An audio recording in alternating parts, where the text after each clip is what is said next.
Hello students, हमें admission of partner, retirement of partner and death of partner, इसमें compulsory goodwill के adjustment सम में पूछे जाते हैं और ये एक एडजस्टमेंट के तौर पे हमें कंपलसरी सॉल्व करना आना ही चाहिए। इसलिए मैंने यहाँ पे आप लोगों को गुडविल की जो फर्स्ट मेथड है, एवरेज प्रॉफिट मेथड, इसका एक सम यहाँ पे सॉल्व करने की हम प्रैक्टिस करने वाले हैं। First one, goodwill is the benefit, name, reputation, image of business which ultimately helps the business to earn more profit. Goodwill is a kind of image, goodwill is a kind of a reputation of the businessman in the market. Goodwill हमारी जो businessman की image है, reputation है market में, वो हमें दिखाता है और ये एक kind of intangible assets है, लेकिन फिर भी हमें इसे रुपीज़ में कन्वर्ट करना पड़ता है। इसकी मेजरमेंट रुपीज़ में होती है और इसलिए इसे कैलकुलेट करने के लिए बहुत सारे मेथड है, लेकिन हमें इस सिलेबस में सिर्फ दो ही मेथड दिए हैं। Number one is the average profit method and second one is the super profit method. Now will see the first method in detail. Average profit method steps for the calculation of goodwill. Number one, calculation of total profit. पहले हमें total profit calculate करना पड़ता है।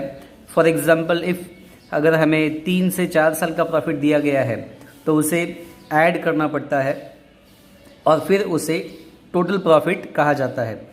Total profit is calculated by adding the profit of the previous year and deducting the loss if any. अगर 4 साल का profit है, for example, उसमें 1 साल का लॉस दिया है तो वो लॉस वहाँ से माइनस करेंगे और जो प्रॉफिट है उसे हम टोटल प्रॉफिट का नाम दे देंगे। उसके बाद फिर सेकेंड स्टेप आती है calculation of average profit. Average profit कैसे कैलकुलेट किया जाएगा? तो नंबर ऑफ ईयर, जितने साल का प्रॉफिट लॉस दिया है उससे टोटल प्रॉफिट को डिवाइड किया जाएगा। फॉर्मूला यहाँ पे दिया है, average profit is equal to total profit. 4 साल का प्रॉफिट है, उसमें 1 साल का लॉस है, तो वो अमाउंट वहाँ पे लिखा जाएगा divide by number of years profit और लॉस। कितने साल का प्रॉफिट और लॉस दिया था? तो 4 साल का दिया था, तो वहाँ से 4 से डिवाइड करना पड़ेगा। अगर 3 साल का प्रॉफिट है तो 3 साल के प्रॉफिट का टोटल यहाँ पे लिखा जाएगा और यहाँ पे 3 से डिवाइड किया जाएगा। Then next one, calculation of goodwill. तीसरा and final step for the goodwill calculation.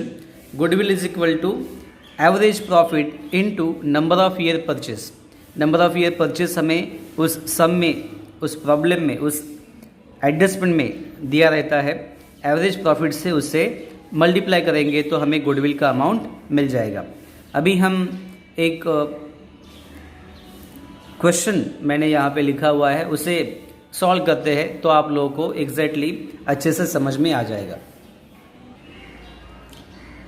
Calculation of goodwill step जो अभी हमने पढ़े उसे हम यहाँ पे लिख देते हैं। पहला स्टेप हमारा है कैलकुलेशन ऑफ टोटल प्रॉफिट। तो टोटल प्रॉफिट कैसे निकाला जाएगा? Total profit is equal to, हमें कितने साल का प्रॉफिट इस क्वेश्चन में दिया, देखो 2017, 18, 19 एंड 2020। 4 साल का प्रॉफिट यहाँ पे दिया है, उसमें 1 साल का लॉस है। 2019 में 40,000 का लॉस है, तो ये प्रॉफिट हम लिख देते हैं। First year 20,000 plus 1,40,000 plus 1,20,000 minus 40,000, correct. तो टोटल प्रॉफिट कितना मिलेगा हमें? यहाँ पे देखें, 20 प्लस 1,40,000 1,60,000 हो गए। उसके बाद फिर ये 1,20,000 2,80,000 2,80,000 में से 40,000 को माइनस करेंगे तो हमें अमाउंट मिलेगा 2,40,000। टोटल प्रॉफिट मिल गया हमें 2,40,000। तो सेकंड स्टेप हमारा क्या है? Calculation of average profit. Calculation of average profit is equal to, कैसे निकालते हैं एवरेज प्रॉफिट? तो total profit divide bye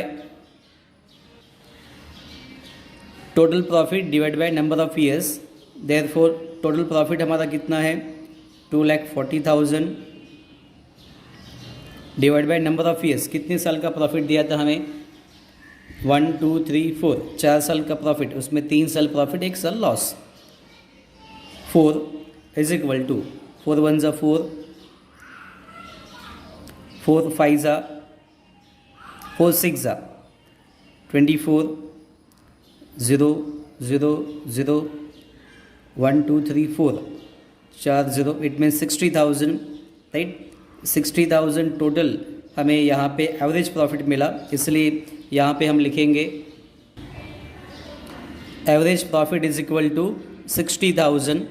and our third and most important stage goodwill का कैलकुलेशन हमें करना है। Goodwill is equal to average profit into number of year purchase. Number of year purchase हमें कितना दिया है, देखो यहाँ पे हमें दिया गया है 2 years purchase of average profit, 2 साल नंबर ऑफ ईयर परचेस दिया है, एवरेज प्रॉफिट है 60,000 इंटू 2, तो गुडविल का अमाउंट हमें मिलेगा, गुडविल इज इक्वल टू 1,20,000।